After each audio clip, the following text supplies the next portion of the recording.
I want to talk about 5 bad habits that I quit. What these 5 are, how they impacted my life, how I went about changing them, and why I will never go back to them. I'm going to talk about my approach, what I did, how I did it. And the last one is the biggest. The first one is the lightest and the first that I did. Some of which were done long ago, some of which were a little more recently, some were cold turkey, some were a little bit slower paced.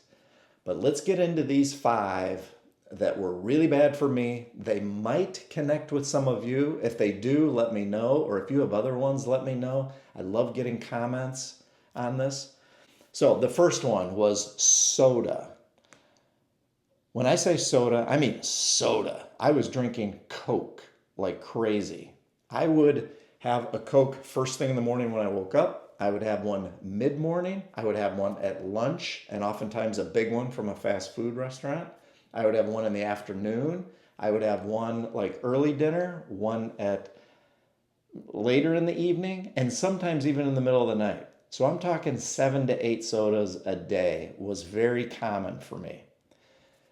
The reason that I first went after this one is the dreaded doctor's appointment. When I went to the doctor and all of a sudden blood pressure issues, cholesterol was up, triglycerides were up. Now, soda didn't contribute to all of those things, but I saw my numbers from lab results were all high. And I was a thin guy. It's not like I was overweight. But the numbers were not high. I wasn't sleeping very well. I was lethargic at times. I needed the soda to get a jolt.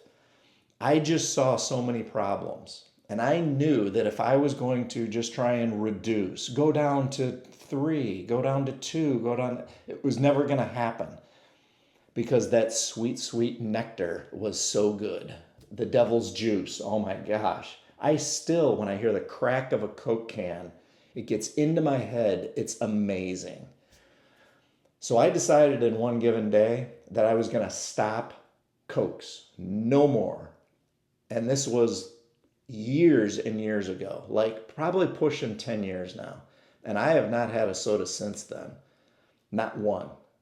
Now I take that back. I've had a Sprite, I've had an orange soda, but it's extremely rare, but never Coke. Coke was the thing that did it for me.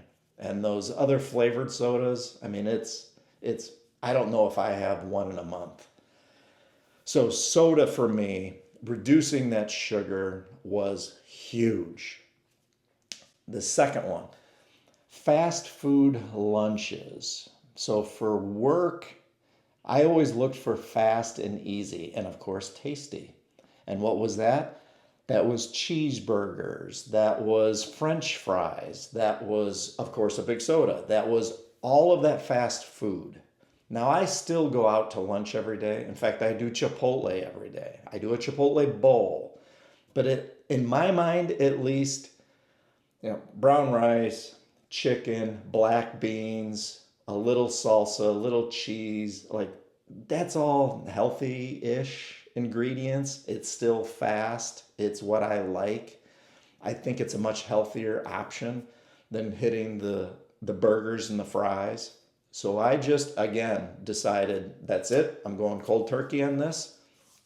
And now I will have the occasional burger or fries at a restaurant for dinner once in a while. I don't know if maybe it's once a month, maybe, but not every day at lunchtime. Those calories were huge. That fat was huge. The sugar, I mean, everything in those were bad.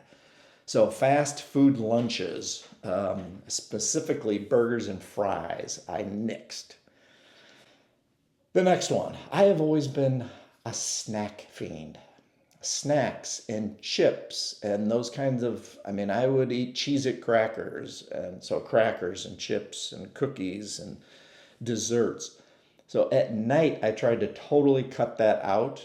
I am still a sucker for a cookie. I love cookies. Um, but I have really knocked that out, eating those at night and always having that craving of needing something just before bedtime. I've kind of cut that out. I also cut snacks out as just munching throughout the day, especially in the morning. A lot of times I have a fruit smoothie in the morning, or I will fast and not have anything in the morning until lunch, or I'll just have a little bit of grilled chicken kind of late morning. But those cracker and chip snacks I have drastically cut out. So that has really helped. And all of these food related items so far have been things to bring my cholesterol down and to bring my triglycerides down and my blood pressure to where it should be. The doctor had told me that I really want to prescribe you a cholesterol medication. And I asked him, if I make some changes to my life, can we see if I can do this and bring my numbers down naturally so that I don't have to go on a medication? And he said, okay, I'll give you one shot here to do this, but the next time you come in, we're going to put you on a medication if your numbers aren't down to this point. So I said, okay, I'm going after it. And that's when the fast food lunches stopped. And that's when this third one started. Which is going to the gym. I started going to the gym consistently. I got a trainer. The trainer at the beginning was teaching me how to be safe and not hurt myself, how to do things properly, how to work out each muscle group, how to do a certain set of reps and sets, and motivation, because being accountable to the trainer really helped with my motivation. So I got myself a trainer at the beginning, and I think I had a trainer for about 6 months or so. At that point, I changed gyms, and I thought, I think I can do this on my own. I don't think I need the motivation of the trainer now. I don't think I need the training or teaching for form and technique. I think I know what I'm doing enough to go do it on my own. This was 3 years ago or so. So now I'm to the point where, yes, I don't need a trainer and I stick to the gym. And the gym has, I think, really helped me in combination with diet bring down my cholesterol numbers. And when I went back to the doctor, my cholesterol was down to 188.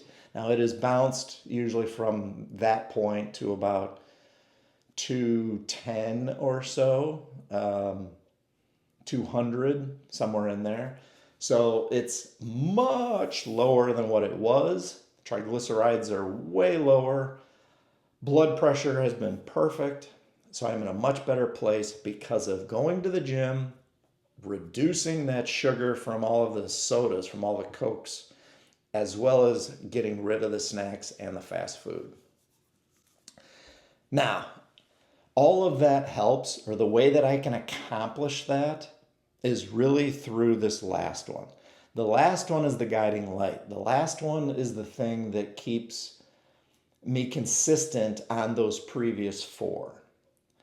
This last one is working on me mentally, me internally, thinking about who I want to be, what's important to me in life, to appreciate all that I have in life, to mentally work on myself like I was working on myself physically.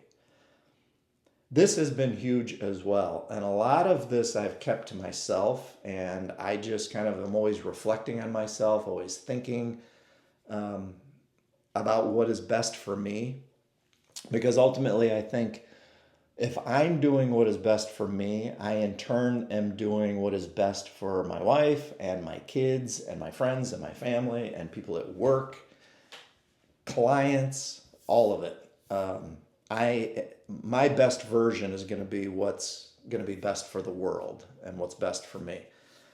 So what do I need to feel fulfillment? So picking up some hobbies, working on the things that I truly love, trying to take little tiny nuggets of things in my life and improve them.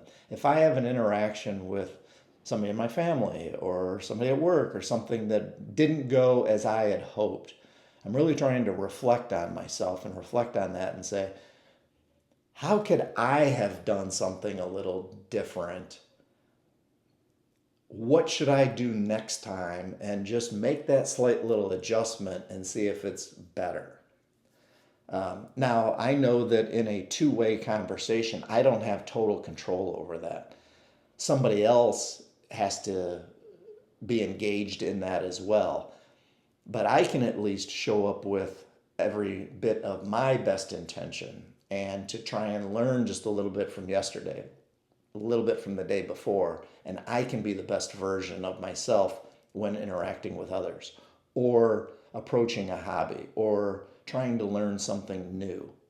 So working on myself is that fifth one that is biggest, and it what's really fuels me to handle the first four. So I hope this was helpful. I hope this is good stuff for you guys out there. And again, check out my channel. I'll put a great video in the end card here you can check out. But I'd love some more subscriptions. I would love some more comments and likes, and to keep me engaged in the YouTube world. So thank you so very much, and go after your 5 or 2 or 37.